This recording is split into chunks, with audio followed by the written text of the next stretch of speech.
Have you ever had a conversation that lasted 5 minutes and then spent the next 5 hours thinking about it? Maybe it was a rude coworker, a manipulative relative, or a friend who always seems to know exactly how to push your buttons. The conversation ended, but somehow they're still there, still occupying your thoughts, still influencing your mood, still stealing your attention. That's how toxic people win. Not because they're smarter, not because they're stronger, but because they've learned how to occupy your mind long after they've left the room. And once you understand that, dealing with toxic people becomes much simpler. When people think of toxic individuals, they usually imagine someone who is aggressive, manipulative, or constantly negative. And while those traits matter, they're not the real source of power. Their real power comes from attention. Think about it. Every day, you wake up with a limited amount of mental energy, a limited amount of focus, and a limited amount of emotional capacity. The people who occupy those resources influence your life. The problem is that toxic people are exceptionally good at making themselves impossible to ignore.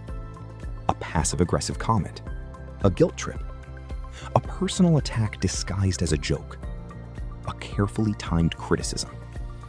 Suddenly, your mind locks onto the interaction. Hours later, you're still replaying it, still imagining better responses, still thinking about what you should have said. The conversation lasted 5 minutes. The mental occupation lasted 5 hours. And that's where their influence comes from. This isn't because you're weak. It's partly because of how your brain evolved. Psychologists call it the negativity bias. Negative experiences naturally grab our attention more strongly than positive or neutral ones. From an evolutionary perspective, paying attention to threats helped our ancestors survive.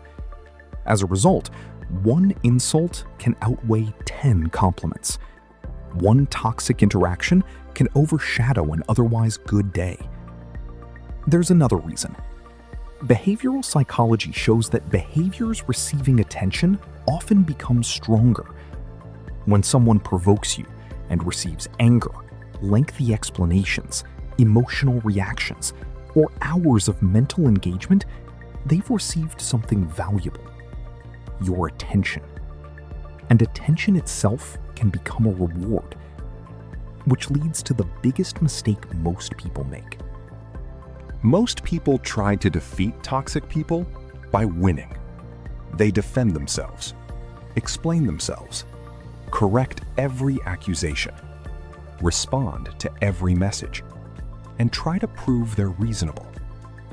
It sounds logical, but often it produces the opposite result, because you're still playing the game. Imagine someone trying to pull you into quicksand. The solution isn't becoming better at fighting inside the quicksand.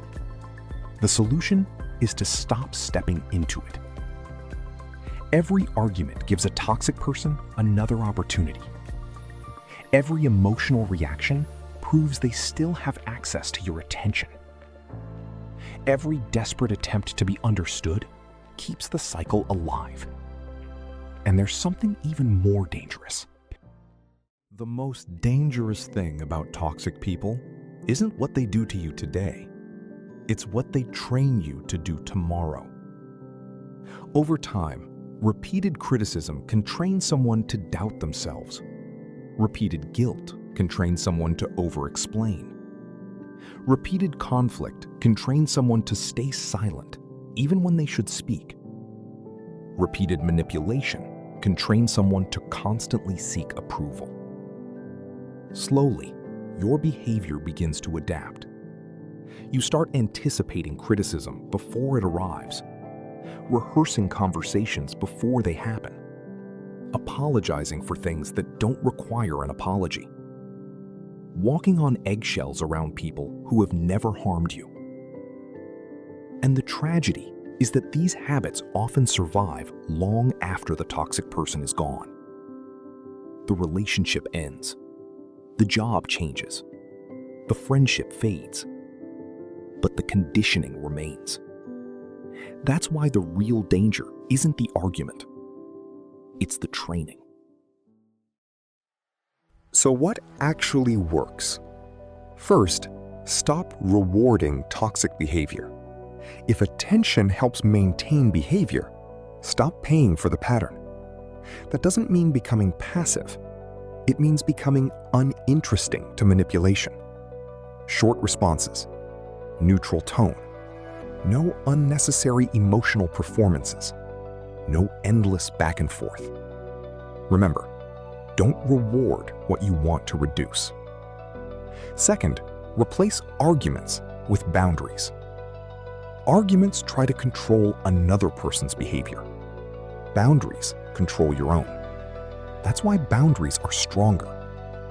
A weak boundary sounds like a debate. A strong boundary sounds like a decision.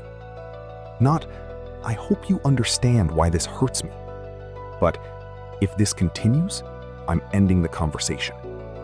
One asks for permission. The other defines a consequence. Remember, boundaries are decisions, not negotiations. Third, create space between stimulus and response. Many toxic dynamics survive because reactions happen too quickly. Someone sends a provoking message. You immediately respond. Someone insults you. You immediately defend yourself. Pause. Wait. Let the emotional surge pass. Because manipulation works best when emotion moves faster than judgment. The calmer you become, the less leverage another person has over you. Remember, emotional control is not suppression, it's protection. Fourth, protect your attention. This may be the most important step of all. Attention is a limited resource, and toxic people consume it relentlessly. A toxic person doesn't need to be in the room to influence your life. If they're occupying your thoughts while you're working, driving, eating dinner, or trying to sleep, they're still affecting your behavior.